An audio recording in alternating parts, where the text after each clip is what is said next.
My name is Yeb Maloff, and I'm the General Manager of Finance, IT Procurement, as well as the CFO in the Regional District. And we've got four directors here. And I don't know if Craig, you want to introduce yourself? I'm Craig Stanley. I'm the Regional Manager of Operations and Asset Management. I work in Creston. Tierney, Area B Director. Arnold DeBoon, Town Creston Director. Kelly Vandenberg, Area C Director. And Gary Jackman, Area A, Greenville, East Jordan, Lake. Okay, thank you. So agenda this evening, we'll talk a bit about what regional districts are, property assessments, overall look for 2026, not 25, and that says there, service by service discussion, and then estimated taxation by area.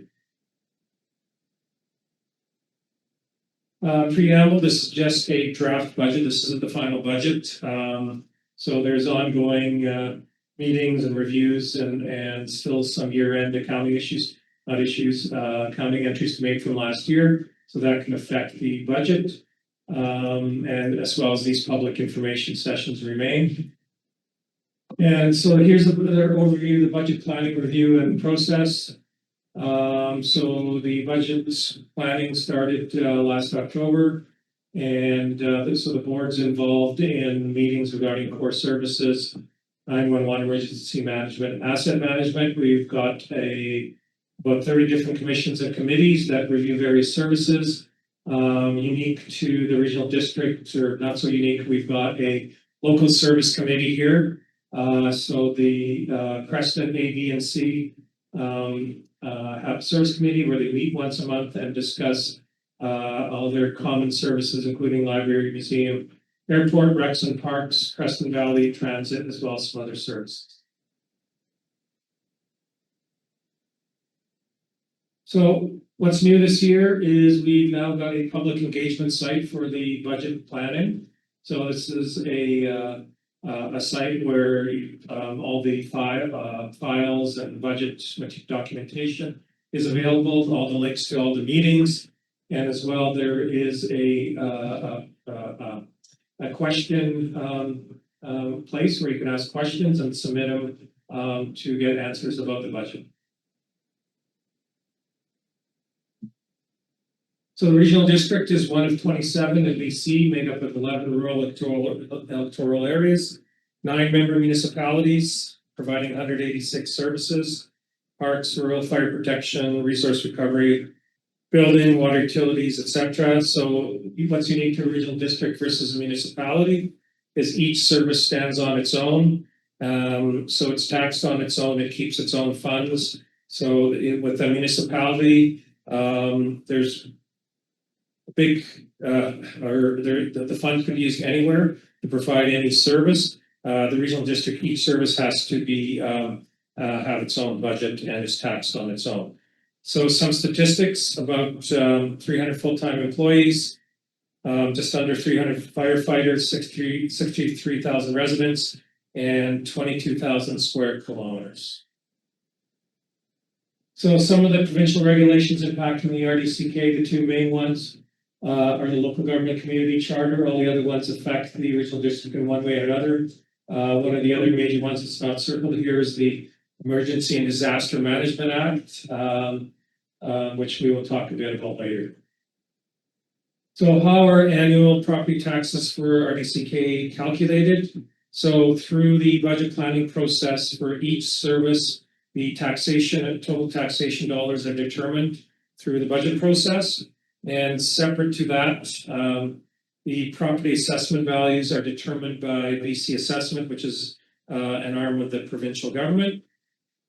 So the tax rate's calculated by taking the total dollars required by to fund that service, divided by the total property assessment values for that area. Multiplied by the assessed value of each individual property will get you the property tax for each individual property for each service. This doesn't include any of the services that are parcel tax related. So this bar graph, what it shows here, is the annual assessment change in percentage, to 2026. The blue, bars on the left-hand side are the year-over-year change. The orange are the 10-year average. So as you can see, areas C, B, and A, and Creston all follow, between 2 and 3%, so fairly narrow range this year. The range for all the areas is from about -2 to +7, so about a 9% difference. This is probably the tightest, if you ignore area G, the sort of the tightest 1 year range we've seen in a while. And the orange 10 years are even tighter, about a 4% difference over a 10-year period. So the latest draft of the financial plan is available on the RDCK website. This is the booklet printed out, so just over 300 pages. It's made up of 3 main components. The taxation details by area and municipality, which I'll show you in a bit, the summary for the entire regional district, and then the detailed service statements, which make up the bulk of this package. So every single service has its own detailed financial budget to the account level and going out 5 years. So this is the taxation details for, this is what it looks like for each area and municipality. So this is electoral area A. So it shows all the services. So above the subtotals in the middle, on the top part are all the services that area participates in, or that taxpayers pay into. So there's looks to be just about 15, 16 services there. And then on the bottom part are, depending where you live in area A, you'll pay into one or more of those services. So if you're in Rydell, and you have fire protection, you pay into service S128. If you're in Wendell, 129. If you don't have fire protection in area A, then you don't pay taxes on any of those services. So everybody in area A pays into the top part of this, and depending where you look, we pay into the bottom. And then this shows you the change year over year from 24 to 25 to 26, and it has also shows the change in assessment, and then the total requisition for each service. So area B is very similar, more services on the top and less on the bottom. So I'm not going to go through all of these in detail. These are all available online.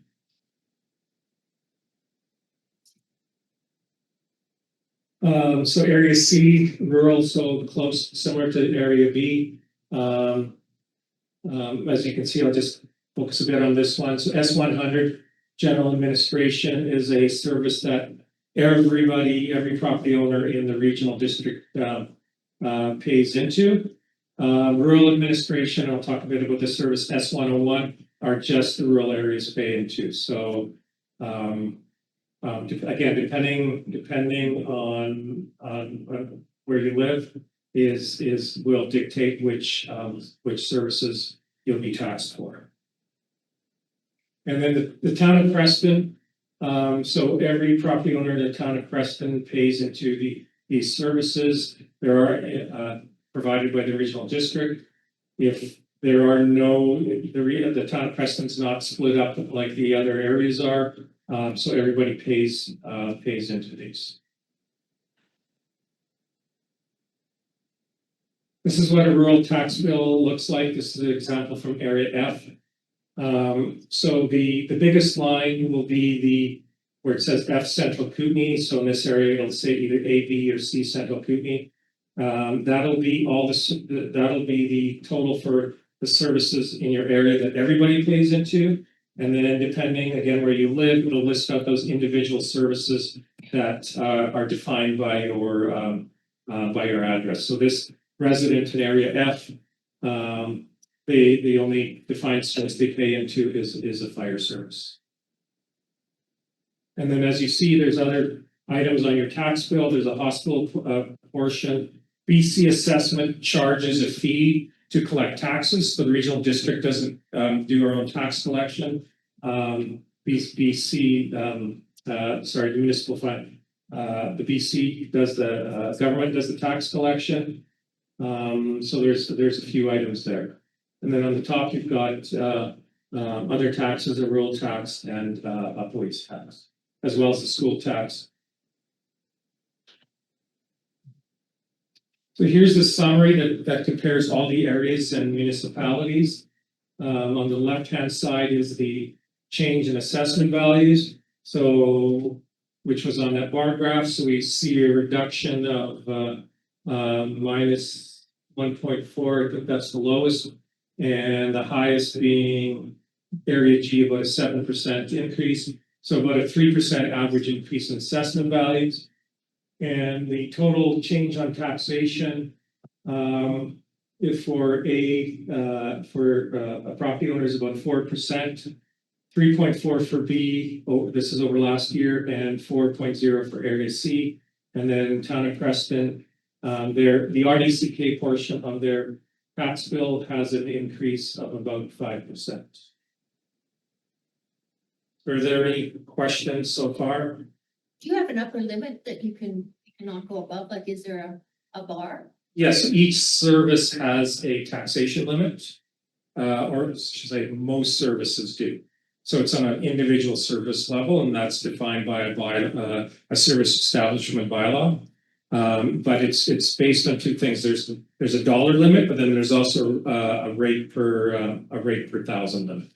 So as property values go up, you can actually tax more than the set dollar limit. It's sort of the greater of the two, but it's capped at either dollars or the rate. There's exceptions, of course. Every 5 years, local government can raise that amount by 25% without voter assent. And waste management is unique. We filed a solid waste management plan or resource recovery plan, and the Minister of Environment gives us the permission to tax, to say, meet new federal waste regulations. Because if we asked you if you wanted to meet the new federal waste regulations, you might say no. And we can't avoid them. So there are exceptions. Okay. Yes. You did say, were there any questions? Yeah. So just to back up, when you said about logging into the site to get all this Mhm. information and answer questionnaires, Yeah. neither one of us could get logged in. Oh, okay. I'll look into that. So, I think on Thursday, I made the comment on the RDCK Yeah. website that I'd tried several times backwards and forwards, could not. It kept saying it was sending me an email with my verification code. Yeah. I never got an email. It never did. No, it wasn't in junk, it wasn't in spam. So somebody from the regional district got a hold, messaged me back, trying to reset my password. Yeah. Nothing happened. Okay. And I still haven't heard as of today if they figured out what the glitch was, so. We tried, and Moira had the same issue, so it's not just me being blacklisted. Okay. Yeah. Thank you for that. I apologize. It is a new site and something that was just implemented late last year. So I'll have a look at it tomorrow and see what we can do to fix it. Yeah, is this the first, with that new site that, Yeah. and this is the first year on. This is the first year. Yeah, so we had an engagement site under another platform before. We never used it for the budget. And then this is a new platform that's attached to our website. So I think we're just having a few growing pains. So I'll go in and make sure they get that fixed up.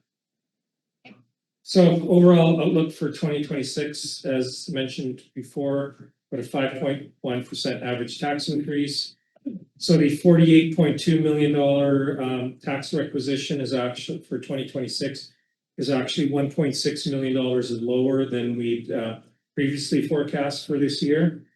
So CPI, consumer price index increase for staff salaries, director stipends is 2.5%. We do have some union positions that are seeing a 3.4% increase this year. Decreasing interest rates are reducing interest charges on short-term loans, but also reducing investment income. They seem to have stabilized sort of in that 2.5%, 3% range.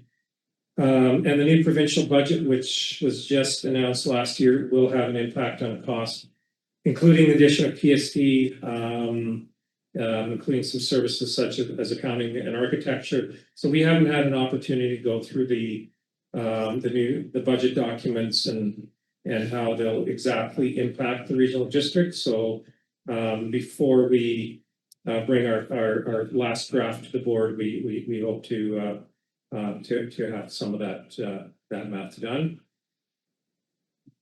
On a wider scale, with the political climate and foreign trade, including tariffs, counter tariffs, and recently the what's going on in the Middle East, potentially to increase procurement costs or supply chain issues, and potentially slowing economic activity, which could lead to lower building permit, waste disposal, and recreation fee revenue.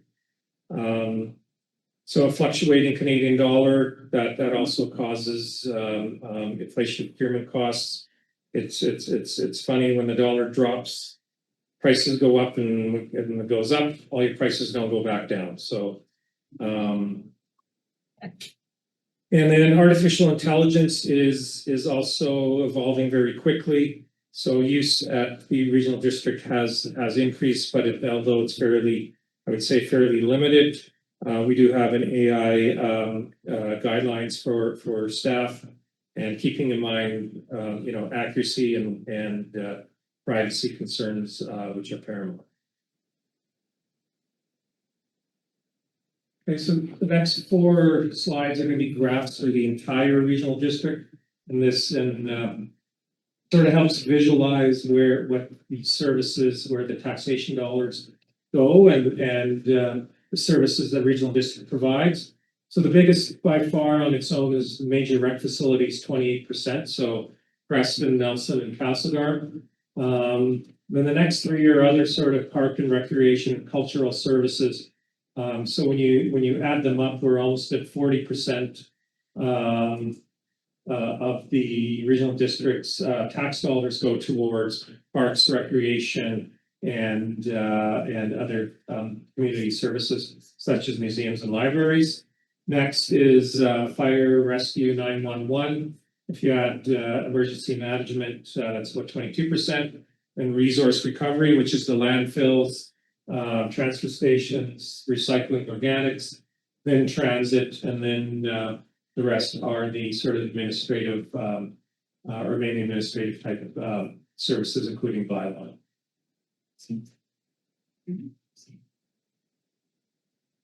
This is what's known as a waterfall graph. So this breaks out now what happened from 25 to 26 with taxation for each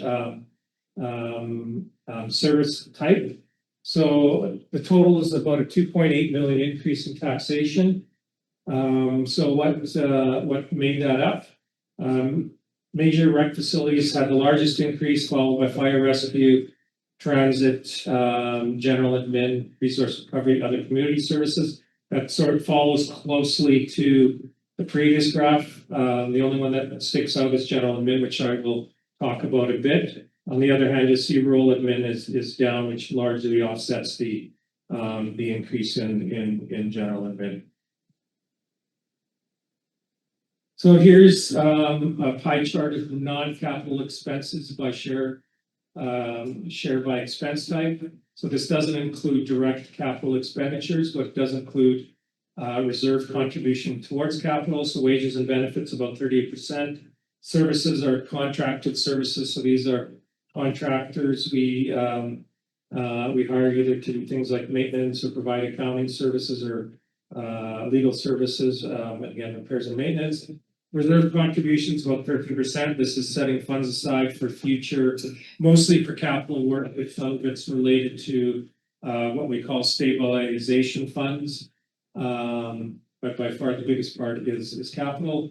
And then debt servicing, grants, and miscellaneous. So how did that change? Again, another waterfall graph from 25 to 26. So total increase in non-capital expense is about 3.8 million, 3.9. The vast majority of that is an increase in reserve contributions, about 3.5. Wages and benefits, which is largely inflation related. So that's, and then we've had some reductions in debt servicing, contracted services, as well as a reduction in grants that that the regional district pays out. Any questions on those last two graphs? So what would reserve contributions be, for example? Well, most services, including this one, has reserve funds for future repairs of capital nature. So for the roof, yeah, there's a whole bunch of things. The ice plants in the arena, work in the pool. So it's money that you're set aside for. Yes, yeah, money set aside for future capital expenses.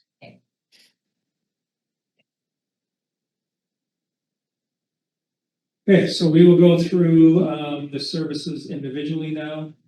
So service S100, general admin, so the Creston A, B, and C participate in the service.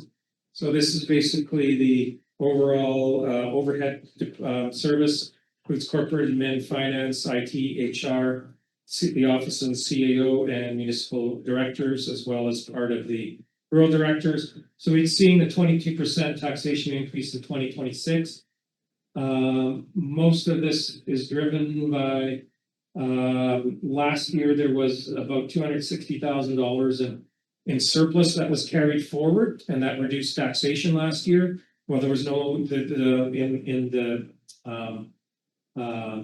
the financial plan, the surplus isn't as large, so that means the taxation has to make up the difference. So the way that each service has to operate, it's got its own set of books. If there's a surplus, that surplus stays in the service, and then that surplus could be used to reduce taxation the next year. If there's a deficit, then taxation goes up. So the surplus or deficit does not doesn't disappear into midair. It stays with the service. As well as that, the other big impact is our accounting software vendor informed us that they were no longer supporting our version of the software that runs on our servers in the office. And they said you have to move to the cloud. So two hits there. One is the annual fees basically double or more than double by $70,000 a year. And then we also have to hire a consultant to do that work for about $60,000. There's about $130,000 in hitting 2026 with that. A couple of some IT related items. Housing availability still impedes our recruitment efforts in this area. And then again, continued migration to Microsoft 365. There's another example where we had software that we bought and paid for it, Office 2016. You can use it. You pay for it once. A few years ago, Microsoft said we're not going to support that model anymore. You have to move to the cloud. So that added about $250,000 a year to our annual expenditures. Service S101 is rural admin, 22% taxation decrease in 2026. This service includes bylaw enforcement, noise, animal control, unsightly nuisance properties. The bylaw is very, very electoral area, so not each area has the same bylaws. So one thing new this year is the bylaw and building manager shared between two services, so that's reduced the costs both in S101 and 103. So there's going to be a review of various bylaws, and then a new dog control service for areas A, B, C, and H. So includes some portion of our rural director stipends, and the big sort of item that's moved out of this service is regional fire, which is sort of a centralized fire administration. has been removed from the service and has moved to service A107. So now you can look at A107 and see exactly what fire administration is costing. And it's not mixed in with the service anymore.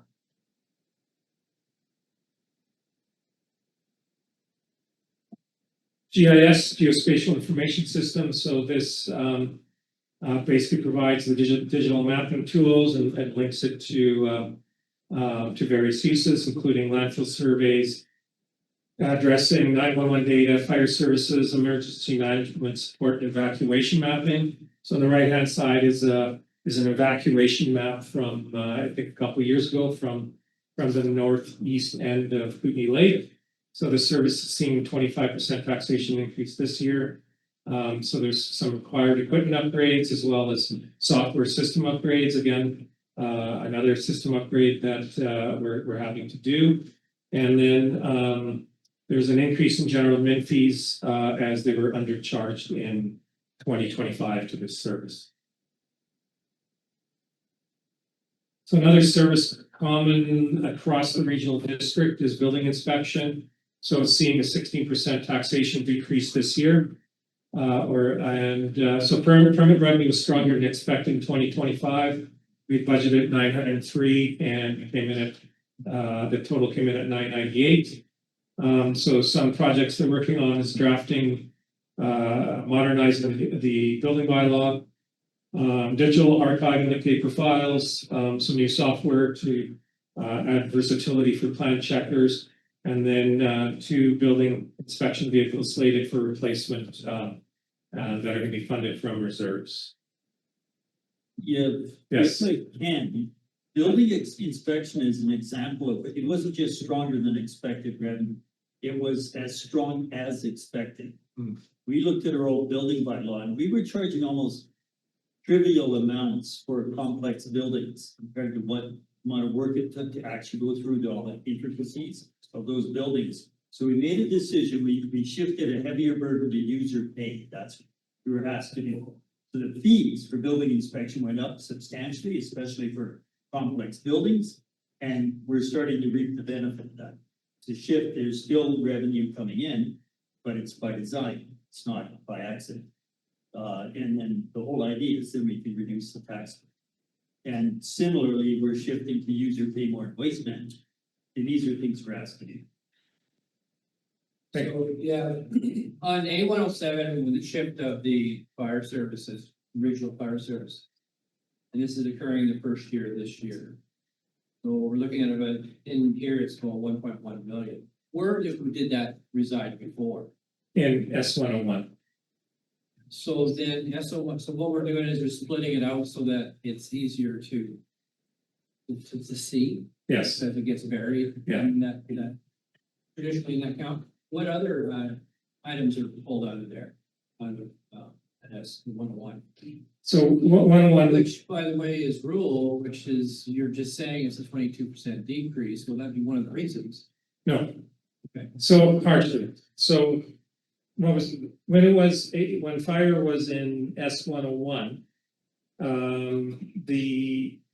a bunch of the funding for S101 came from all the fire homes to offset the cost of regional fire. The only item that wasn't being offset was the IT and general admin fees in S101. So that wasn't being charged out to the individual fire halls. And so now that we've moved, because it wasn't broken out between bylaw and fire, now that we've broken up fire into its own service, we split the IT and general admin applicable to regional fire to A107.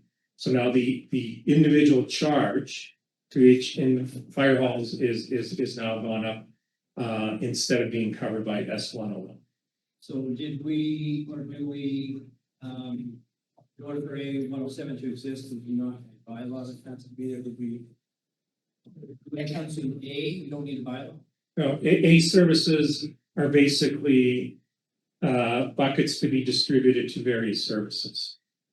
So we have, for instance, environmental services overhead.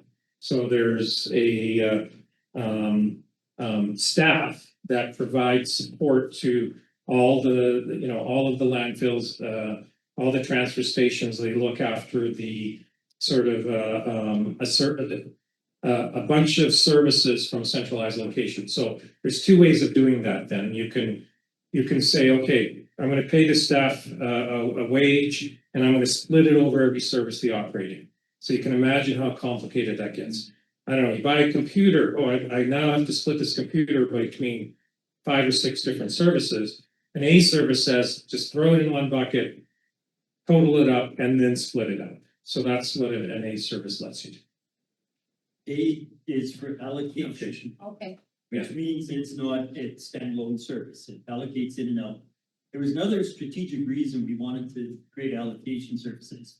It lets us speak to the province with some more realistic, cohesive numbers of the impact of what they change on us.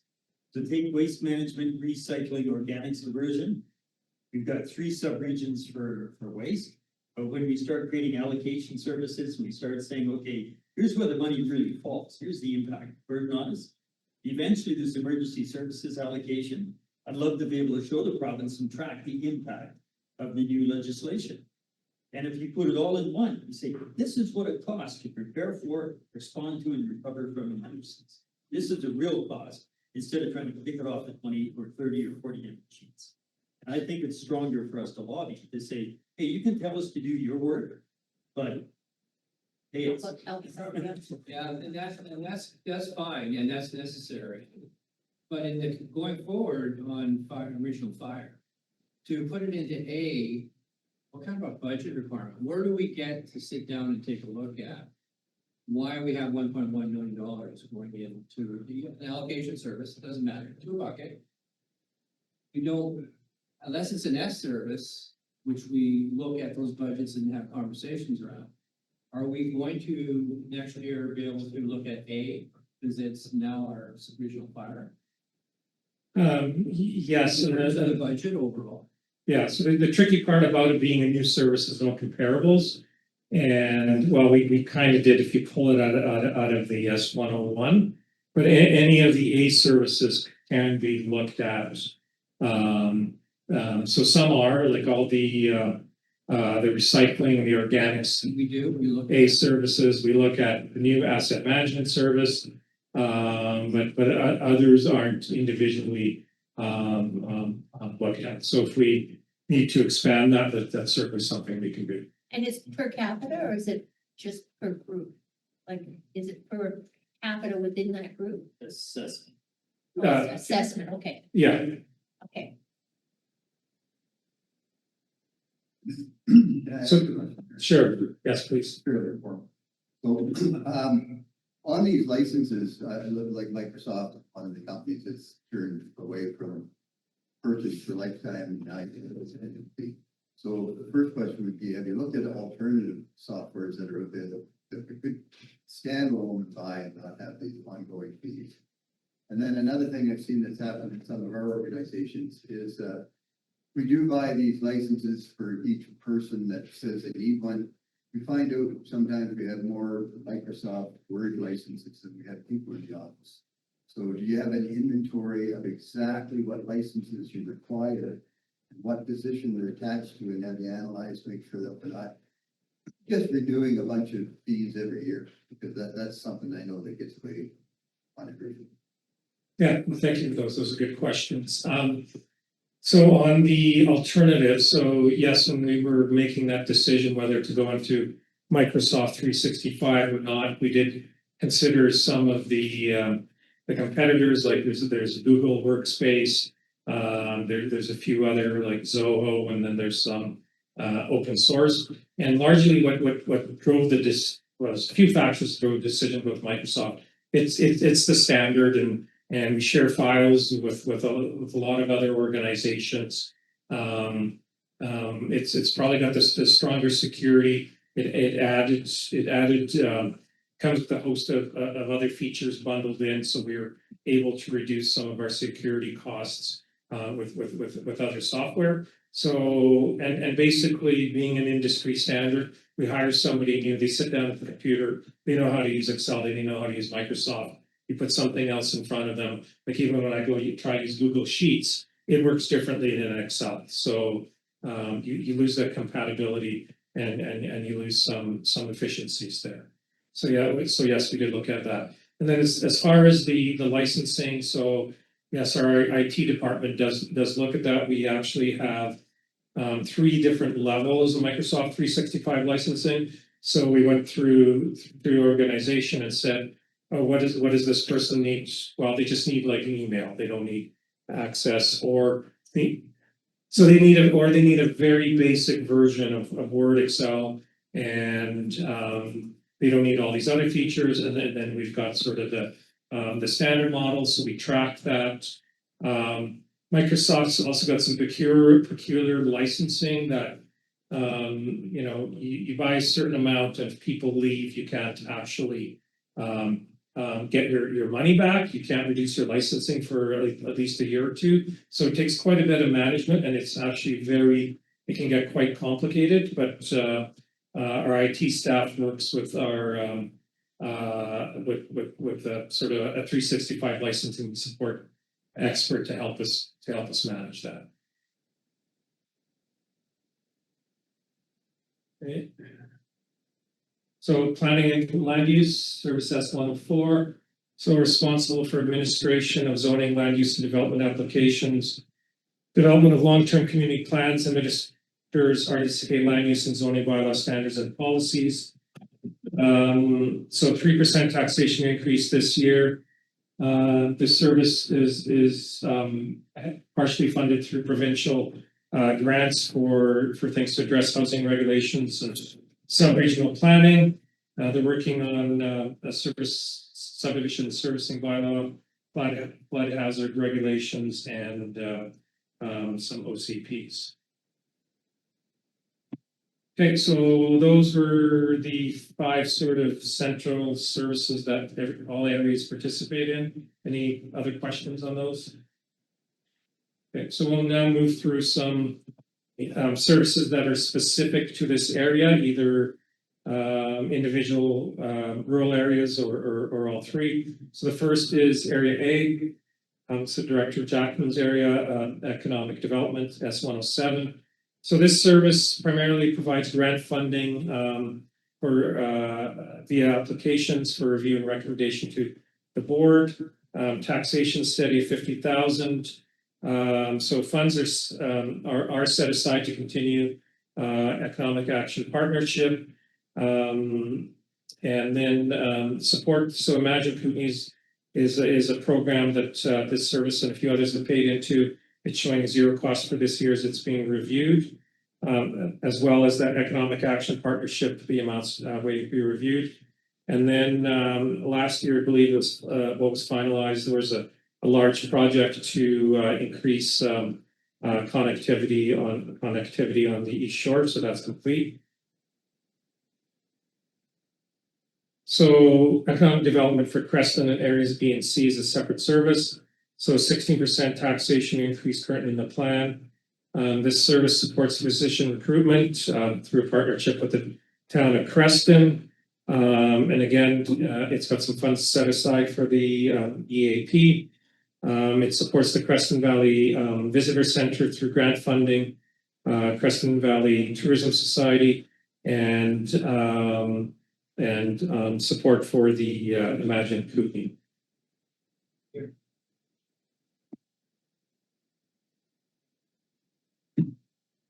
Want me to go? Okay, so we are on to Parks and Rec. So Craig will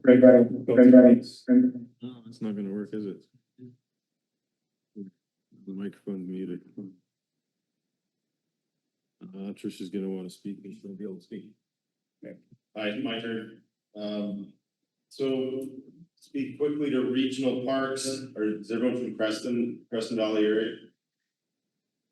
Good.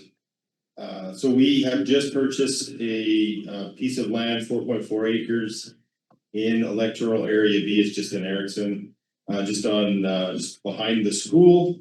We paid $899,000 for that. Of that, $540,000 was from the Columbia Basin Trust, $200,000 with BC Parks Foundation, and so the RDCK contributed $159,000 for that. So where we're at right now is we're just in the stages of figuring out when we're gonna go to community engagement for what to do with that piece of land, so it's still a little bit early. We've had certainly discussion with the elected officials, the area directors, and RDCK staff on what could be utilized, but certainly the vision there is that we have a very nice river access park and funded by partners, so that was minimal impact to the taxpayers. And so just back to the service, that is service S201, so that includes the parks in the Creston Valley area, including B and C and the town of Creston. And then in S205, we have two regional parks, one in Ryandale, the small soccer field outside the community center, and Crawford Creek Regional Park, which is just about 10 years old now or so, and that's in Director Jackman's area, in Area A, my old hometown. And some of the work that we're doing there in those parks is noted in the document. And proposed taxation increase of 5.1%. There's some money that's going to be spent upgrading those parks. So that's what that slide is representing. It's just wondering. I don't know if Trish is gonna get a chance to speak.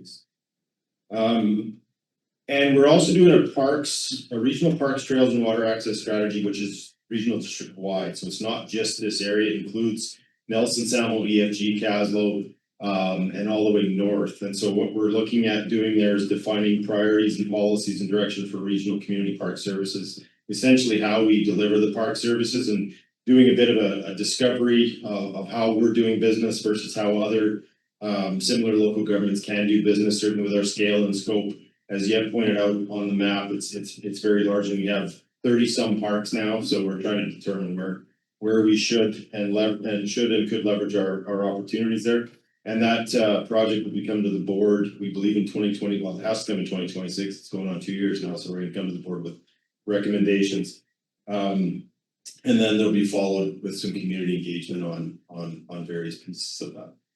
In recreation in this service, which is S224 in the Creston complex, which also includes the Rotocrest Hall, the sports fields, the Creston Education Center, and we also, we don't contribute to anybody else, I don't believe. We are doing some capital projects, $1.2 million for the refrigeration plant, so that's to keep the ice surface obviously for use. We're spending $75,000 on parking lot paving, so we patch a little bit every year. And then we're doing a facility condition assessment of this facility, plus the Castlegar complex, plus the Nelson complex and the Creston Library, just to give us a better look at how we are managing our assets and how we can plan for investment and what that looks like for taxation, the impact of taxpayers in the future. And a small, as an example, one of the projects we did in 2025 was we installed a new sports field washroom. That the old washroom was had to be torn down a couple of years ago, so that's a new addition to the sports field. Just commissioned it in November and officially opened it in spring. Some budget highlights for S224. We kept taxation increase at 2.5%, which was close to CPI, or exactly the same as CPI. The way the numbers work out is actually a little bit ironic or coincidental. But that's a proposed taxation increase of $120,000 on a service that's about $6,000 annually, including capital.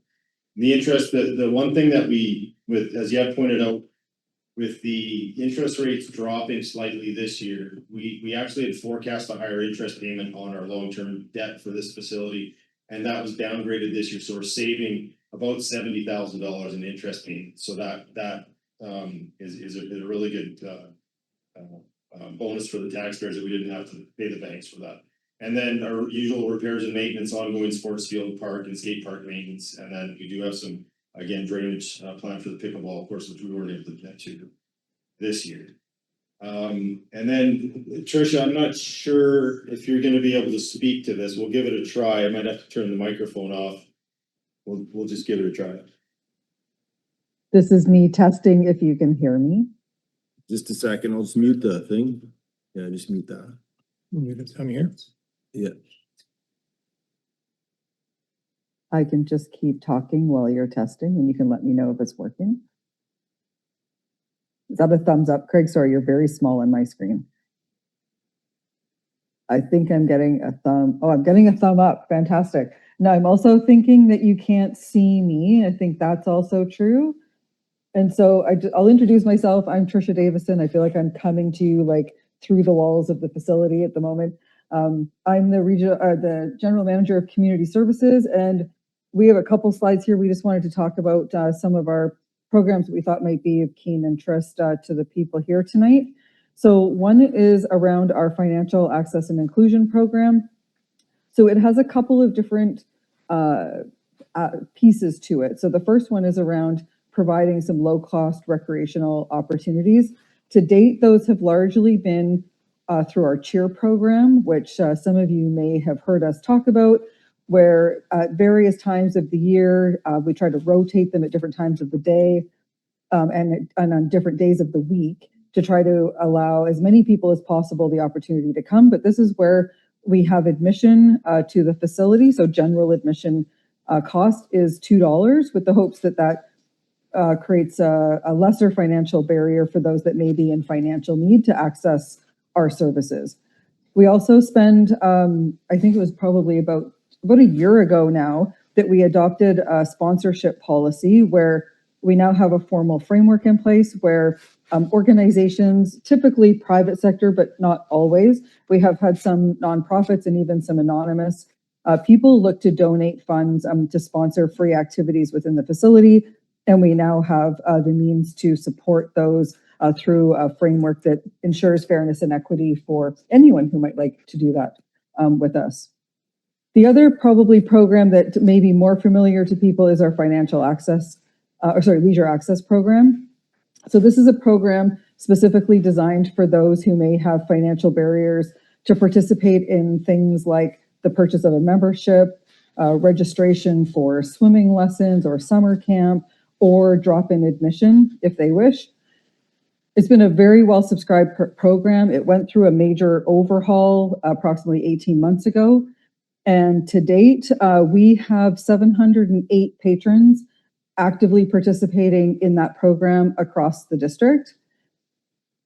There's a process through which, when you're approved, you receive a subsidy amount that can be used towards recreation services. So what we have right now is for adults, we have $82,000 approximately allocated across the district, where of that $82,000, $54,300 has been utilized to date. When it comes to youth, we've had $34,249 allocated, with $11,168 of those dollars actively utilized. So what this is telling us is, in many ways, the youth side of this equation was undersubscribed in the previous model, and we're proud to see that number increase. And largely from a youth perspective, that is going towards things like swimming lessons or summer camp or other services that were not typically part of this program historically.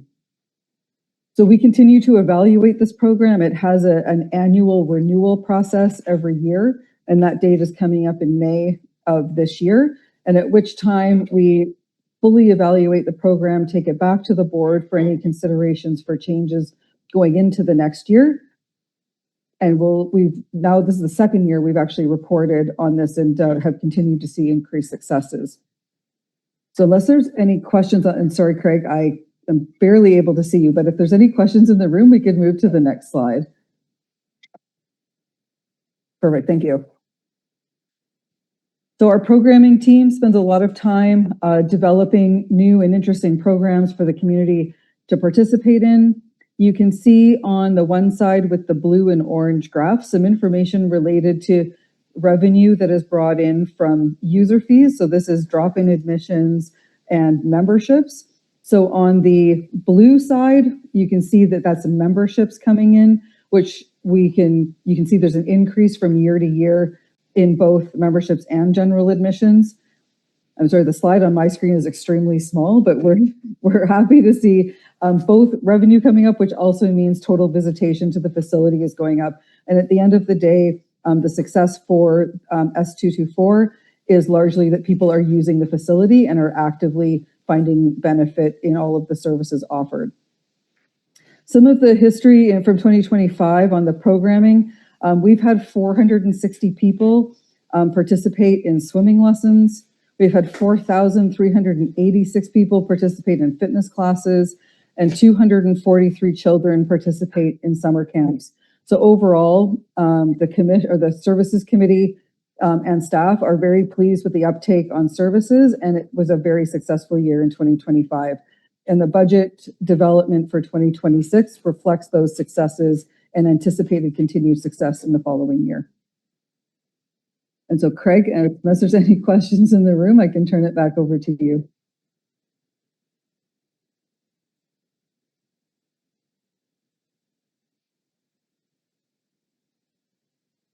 I think the Creston room is muted, so my apologies if there is a question that I can't hear.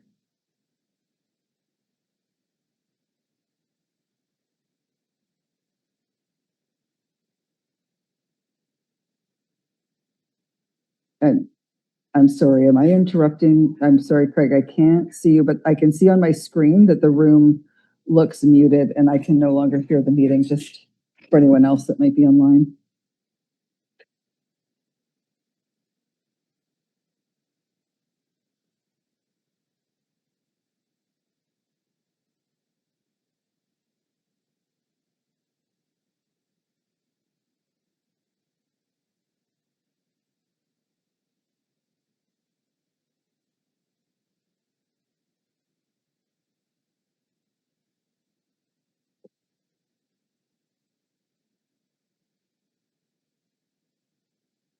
There you go. There you go. There you go. There you go. There you go. You're good, yeah. Something, chat. There's something in chat. Is that from Tricia or? Okay, she just, now she can hear. Oh, okay. Okay, we'll go on to resource recovery. So the regional district is split into 3 sub-regions for resource recovery: East, Central, and West. East covers Creston A, B, and C. So this includes transfer stations, recycling depots, landfills, organics processing, as well as transportation materials. So East Resource is seeing an 8% taxation and 6.4 tipping fee increase. There's continued planning for a potential septic receiving station. Legacy landfill project assessments are underway for Crawford Bay and Boswell. So those are 2 landfills that were closed a long time ago. And so the regional district is still responsible for various activities there. So those assessments are being carried on. Commercial organics regulation phase in until October. Some organics diversion initiatives beginning this year. Some work at the landfill, and then requesting interest. Requests for interest are going out for the Creston Eco Depot. So contribution services, this is just 4 of them. So what a contribution service is: a service that funds a service in the region, but the regional district doesn't run these. So we collect the taxation, the associations or the groups that run them come to the, in this case, the Creston Valley Service Committee meeting, present budgets. They have discussions, and those help set the budget levels. So the cemetery is seeing a 3% increase, museum and archives 28%, public library 3%, and then the airport 29% increase in 2026. So we're still communicating with these ones. It's not locked in. Okay, so discussions ongoing. So there'll be further discussion at the next Creston Valley Services Committee, which is on March. Thursday. Thursday, this Thursday. Oh, 2 days from now. Yeah. Well, 3 days. It's coming fast. Okay. Water utilities, the various water utilities in this area. So Lister Water, Area B, 20% user fee increase. Part of that is increased contribution reserves to fund future major capital works. Erickson Water, 4% user fee and 6% capital reserve contribution increase. So some line replacement and metering project phase one, which was a large project, is about 75%, phase one, 75% completed. Sanka, so 2% water user increase and 0% parcel tax increase. Arrow Creek Water has various projects slated for this year. Emergency planning is a service that's provided through most of the regional district, except for the most part, the three main larger municipalities. So it's seeing, so I'll back up a bit. So emergency planning is one of these allocation services. So there's a bucket A101. So all the costs related to emergency planning are captured there. And then they're distributed to 7 different S services, which S157 is one of them. So if you look at S157, there's basically one line that says transfer from A101. So this 157 share taxation increase is 2%. So as mentioned earlier, the Emergency and Disaster Management Act is one of the regulations that's having a large impact on the regional district. It's a relatively new act. So continuing implementation of it, including emergency plans, risk assessments, continuity plans, multi-jurisdictional planning, alignment of bylaw policy procedures and templates. Also part of EDMA's Indigenous engagement with the emergency planning, and as well continuing to increase emergency support services, modernizing emergency center, the center with Microsoft 365, as well as various Fire Smart programs. 911 communications. So service S156 is a region-wide service, again, except for the major, except for Nelson and Castlegar. So this service, basically, the original district doesn't provide 911 services itself. They're contracted out when you call 911 to a call center in the Okanagan. And if it's a fire-related call, that call gets then transferred to a dispatch center just outside Prince George. And then they do the dispatch of a fire. So this service is seeing almost a 5% taxation increase, driven both by rising costs and declining revenue. So anybody's had a landline, you'll see on your landline bill, there's a 911 levy. On your cell phone, there isn't. So as more and more people move to landlines, the less funds are available for this service. So the board has been lobbying, trying to get a levy put on, similar levy to put on mobile phones, but it's not been successful yet. So there was there's a decrease in a fee here, and then expenditure increases are due to higher contract costs for those dispatch centers. And then the other major project going on with 911 is a move to new generation 911 or NG 911. And so it's a modern digital version of it. So it supports mobile phones and smartphones better. And then there's also 4 initial projects planned, capital project plans to maintain regional infrastructure. Those are mostly like radio repeater towers where there's very little or low cell service. So this allows, for instance, fire services or other emergency service or fire services to have access via radio to dispatch. So we'll jump into fire protection for areas A, B, and C. There's, I think, about 6 different services here. So Wendell Lakeview, 6% taxation increase. This is operating under agreement with the town of Creston. Canyon Listers, 3% increase again, operating under agreement with town of Creston. So, but there's a procurement of replacement fire apparatus in progress. So what the regional district is responsible for, these services, is asset management. So the capital upgrades and replacement repairs to the buildings, as well as replacement of apparatus. West Creston seen a 2% increase, basically inflationary increase driven by the increase from the fee to town of Creston. And that construction of a new fire hall is slated to start sometime this year. Yeah, we know. I'm fine at me, Gary.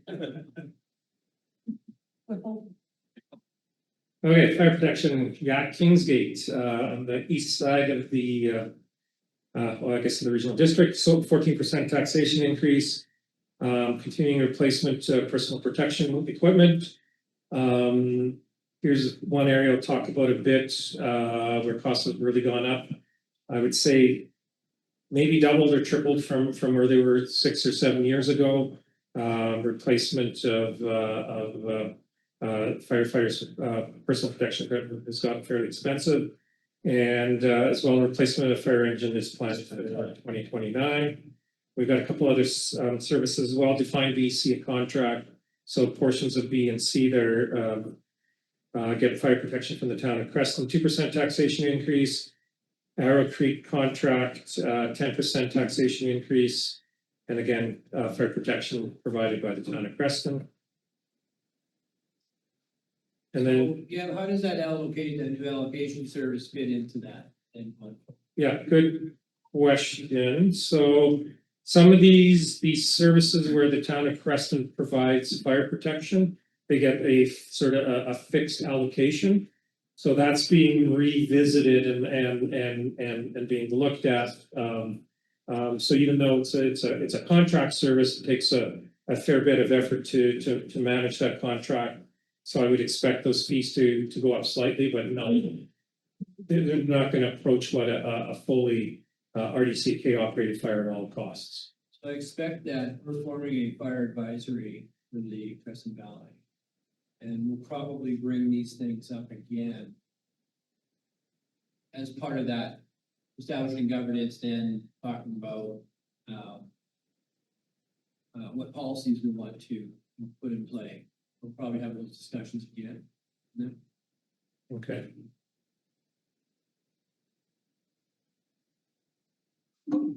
So Jaws of Life is provided a service for basically road rescue, Creston A, B, and C.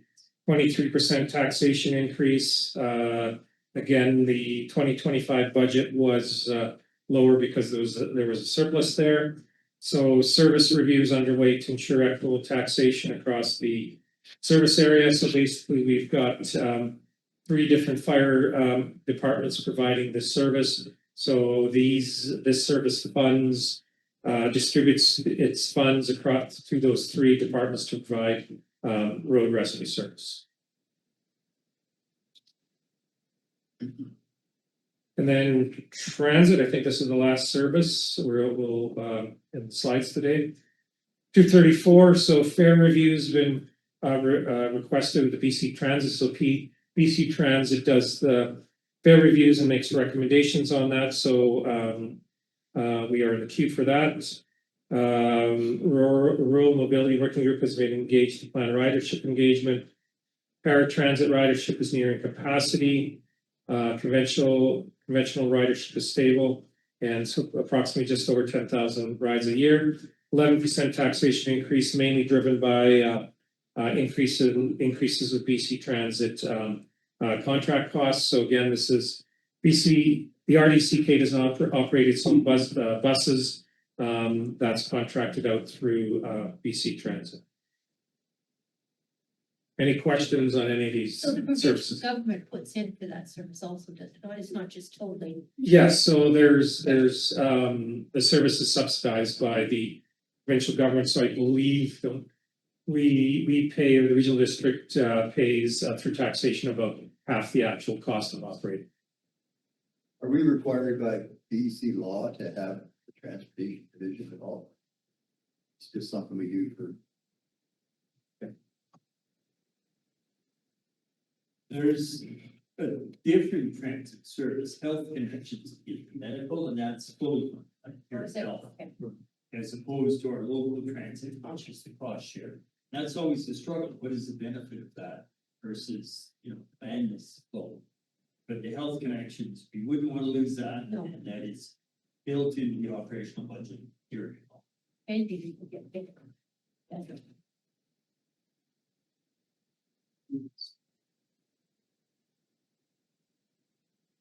Okay, but the next 10 slides are now pie charts of different areas in between ABC and Creston, and shows what how your tax bill is broken out. And then on the right-hand side, it says per $100,000 of home value, what is the tax bill? So if you're living at a home value assessed at 800,000, then you multiply those amounts by $8, so you'd be looking at about $1,700 of taxation in this case. So by far and large, the largest service RDCK service in the town of Creston is the rec facility. So just about a little more than half of the bill, and then after that is refuse and the refuse disposal service, and then the rest are relatively smaller compared to that. Maybe the libraries worth mentioning as well. Wendell Lakeview fire, so somebody in area A that gets fire service from Wendell Lakeview. So you've got fire protection, rec, and refuse disposal making up the largest portion of your tax bill. Area A South, so this is no fire protection, but not so far north that you don't pay to the rec facility. So your largest part of your bill is your rec facility, and then again followed by refuse. So a lot of these are going to look very similar depending whether you're paying for the rec service or not, or the fire service or not. So area south, area space south. So now you're outside of fire protection and the S224, the main rec service. Now you're paying into some smaller services, regional parks, refuse disposal, and library, and then the general admin services. But then your tax bill is quite a bit smaller as well, about half of somebody with fire protection. So Canyon Lister with fire protection, again, fire, rec, and refuse disposal. Erickson with fire protection, very, very similar story. Yak with fire protection, so a little larger fire protection bill. And they're still paying to rec and refuse disposal. Arrow Creek, similar, now rec's a little larger, fire's a bit smaller. And Area B, somebody in Area B with no fire protection, again, rec makes up half your tax bill, then refuse next, or resource recovery. And Wendell with fire protection, Area C, so fire, rec, and resource recovery. Area C, Erickson with fire protection. Again, very similar, but a little different makeup than a few of the others. Area C, West Creston fire protection. Again, fire, rec, and resource recovery, followed by the library. And then Area C, an address with no fire protection. This facility is half your tax bill, and refuse disposal, and then the library. And that is it. So this, I know there was a lot of information in those graphs, but this presentation will be available online at the on the engagement site, which you don't have to register for. It'll be available on the right-hand side there with each meeting. So is there any other questions this evening? Any comments from the directors? Yeah, well, the question on Channel Road, the extension fire service from Wendell Channel Road. So are they paying for taxation on that as yet? I'm not sure if that's in place yet or not. Maybe because they have a limited service, so I'm not quite sure how their assessment will occur. I'd like to know because that's probably 20 people that the families that are trying to, will have something to say. Who is it? That's 190. Oh, I don't know. Challenge. I don't know what service that falls into.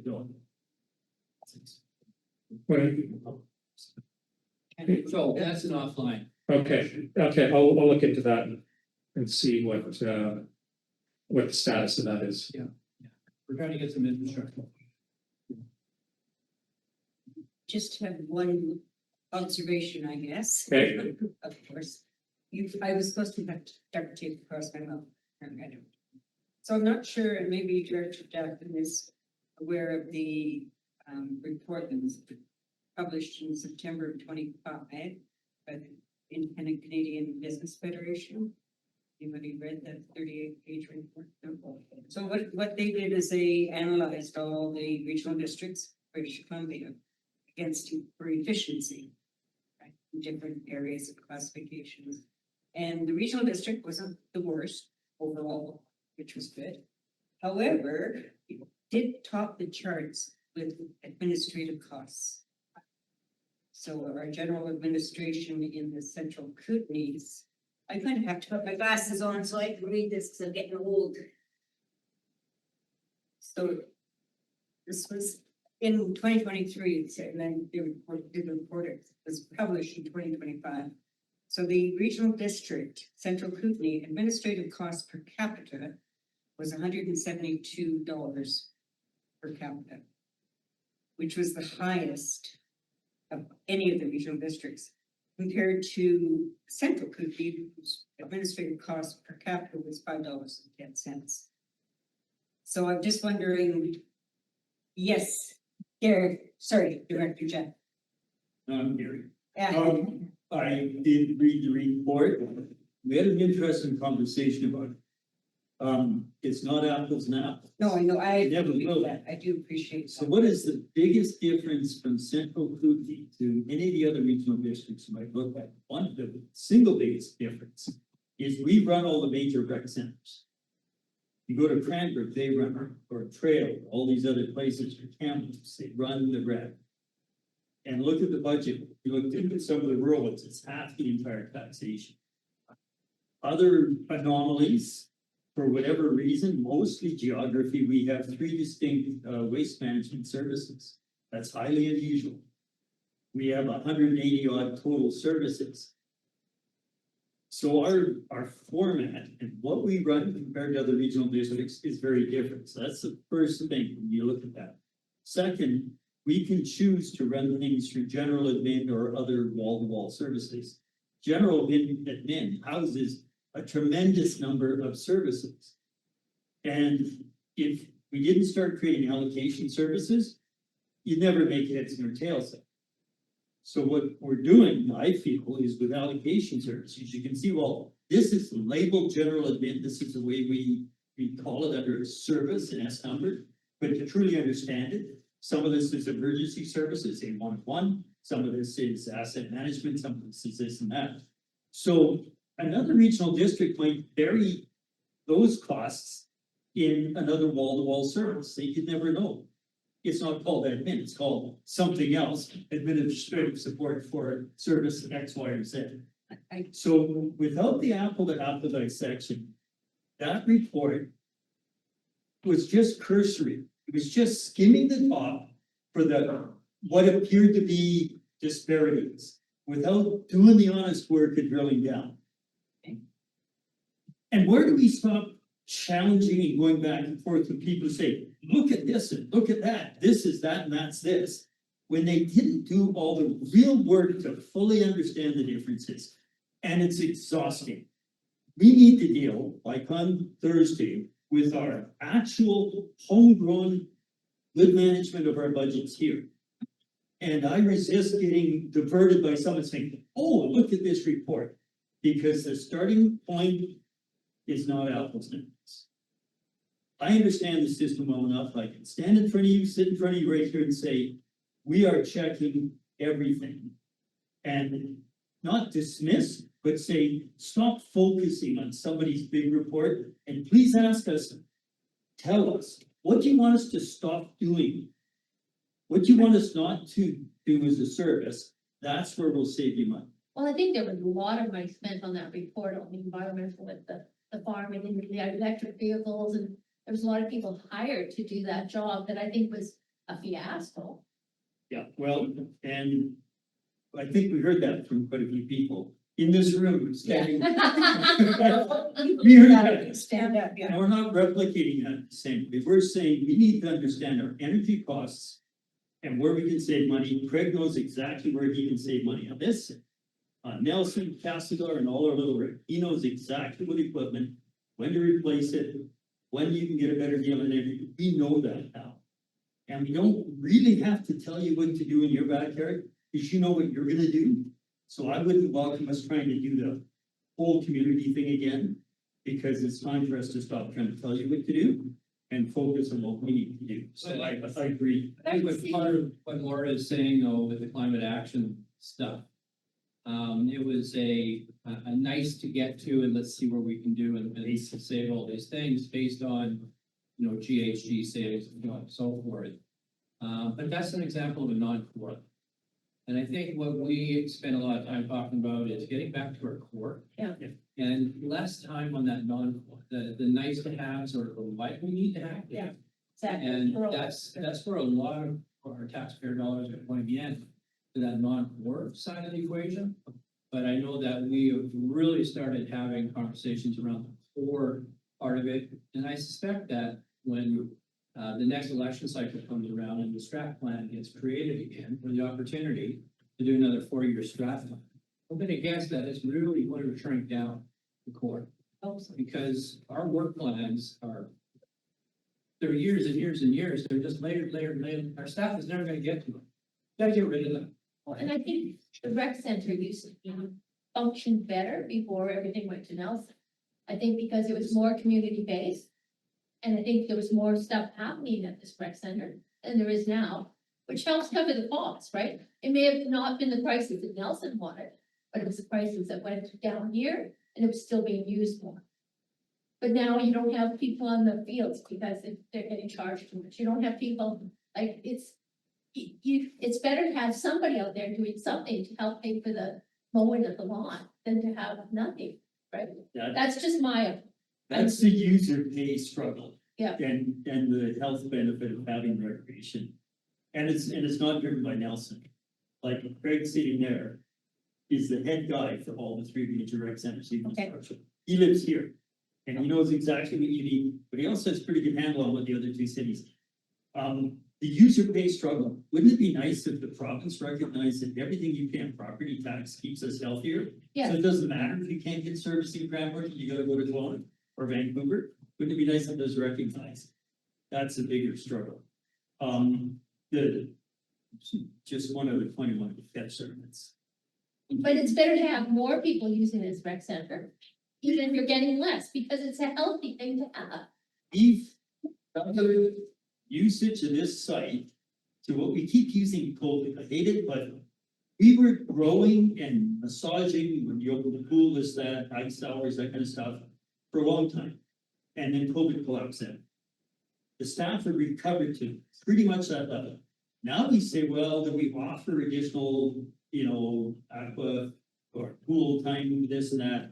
We're trying to keep a steady usage rate. But we are as high as we were historically. If you roll back to 2019 and before, they're back to that in terms of usage. Yeah, I think Tricia, to Director Jackman's point, Tricia pointed out some pretty good user stats year over year from last year to this year is a big increase. To your point about the fees, we were, and we still are in Creston, the lowest for ice rental between Castlegar and Nelson by far. As a matter of fact, minor hockey in Creston I think for a non-prime, they're paying 69. It might be $80 for prime ice, and in Nelson, it's over 130. So the fees are not, equitable or comparable to Nelson, and our sports field fees are just, for the soccer, we were charging almost $0, to tell you the truth, for sports fields before the pandemic. So we're trying to claw back, and if we spend $70,000 a year maintaining those fields, we only generate $6,000 a year in revenue. Getting something is better than nothing. No, it is, but I don't know if the analysis is that the fees are onerous to the point where people aren't using it, because you could still come and use the field in a organized use in a way of being active. It's the organized groups like soccer and minor ball that also charge fees for their participation, in minor hockey charges fees. And then we have a commensurate fee that we charge for the use of and sports fields are not a comparison to indoor, because indoor is very expensive. We currently also pay a massive debt on this facility that's gone back to the rebuild, and that's I think it's $1.3 million a year alone in interest and principals we pay off on that. So that's also why our fees are in Creston slowly getting closer to Nelson and Castlegar, but we're still quite a bit lower. Perspective too, is the size of the community that's supporting this really well, just really good center. Mhm. And trying to balance the subsidies with the people who need the help versus the user pay. You're looking at a 15,000 population to support a beautiful center. Mhm. That is, have a look around BC and Alberta, that you don't even get a facility with that type of population. We're very lucky. Waters Ferry, for example, they come up here and they have the same population, and they've got higher commercial and industrial, and they don't have that facility. They come up here to try to use this facility. That says a lot. Oh, yeah, we're lucky to have it, but it's too bad that it's. You can only pull so much. If the amount of population grows where you can kick in more money, then it just becomes a little bit easier. But right now, I think we're doing a pretty good job with the amount of people that we're serving with the facility that you have. If you remember back to the day, like the Midway was here, the Blossom Festival started from here, everything centered on the rec center, and now it doesn't. We don't even have our parades mustering here because the RDCP wants to charge the organization $200 to use the parking lot to muster parades. The Christmas parade. I mean, if there has to be something that says this is a community, like, Which I thought was right. that we need and we require, right? Points, and that's more conversation for us around. Our community has found a way to reach a lot of this. Yes, it has, And organizing it differently. it has, but I mean, I think that's what, Yeah. when I voted for this rec center, I voted for it, so it was our community, it was for our community to use. Yeah. Right? As you see, though, it is pretty full of heat. And sometimes there are conflicts that they have to adapt to the conflict, make it work, and our community has done that very well. Mhm. And the one thing that, when we look around, we're so lucky that we built this one we did. Oh, we are. Because there are a lot of communities faced with replacing politically new residents now. Probably triple the price of what we have this one for. So, again, we've got this established, we've got the user groups, everybody is using it.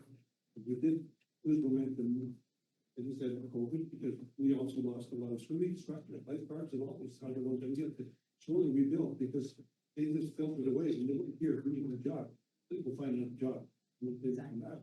So there were a lot of factors that complicated things.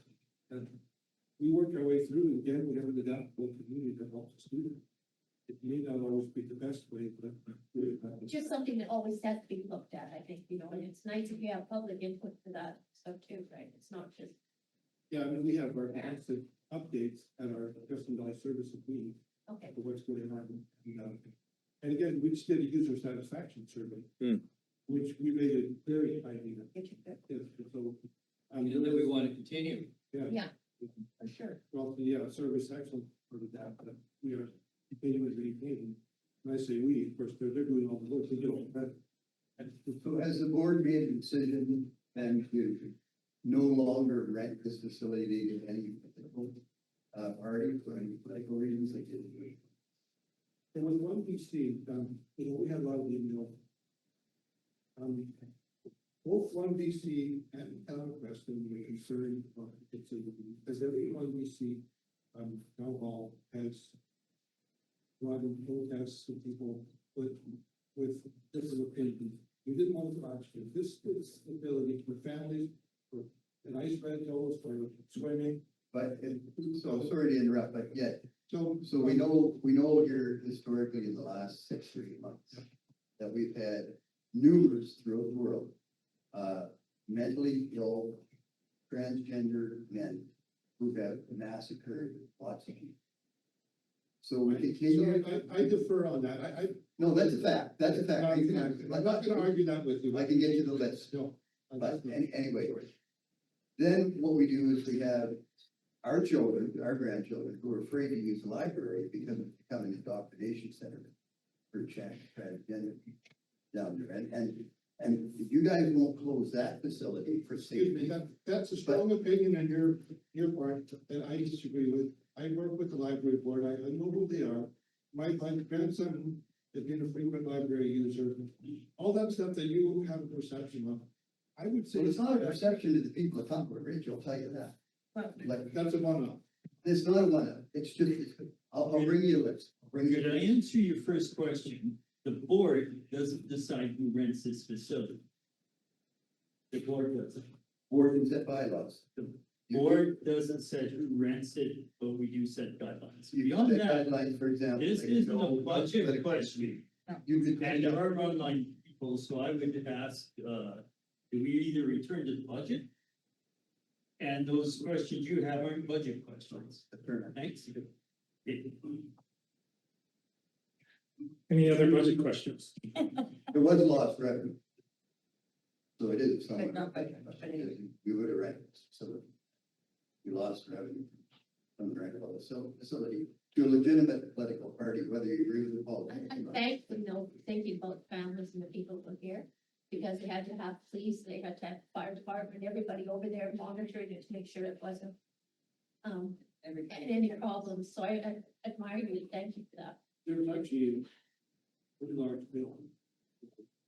Having trying to, these things got out of hand, because Cranbrook, that's our long ways away, so we've trained police officers, we've trained, these things got out of hand, so we wouldn't have to wait an hour and a half to. So that was that request of both BC1 and our community and our police, so we were prepared for something to happen, and we're happy not to. It happened, but again, is that a way to use this facility to have that potentially happen? And we felt it wasn't answered yet, it was our ECP staff that felt that strong, and we supported that. And I thank, Oh, anyway, there's still a lot of budget issues, but is there anybody on anything else to do? There I'm just looking at chat. The questions were about audibility. I speak loud, not to be offensive, but I think they can hear me online, but they can't hear you guys. You gotta pretend you're on stage. Yes, I was in drama. For years. Anyway, there were no more items in chat except, problems with hearing some of the speakers. Okay, so if there's no more questions, thank you everyone for coming and attending the meeting tonight. We gotta say, this is the first time the regional director's about numbers come out. Well, no, not in lots of places, just here. So you get one. thank you for coming, yes, thank you. Thank you. Thanks, no, you guys, thanks for coming. You do.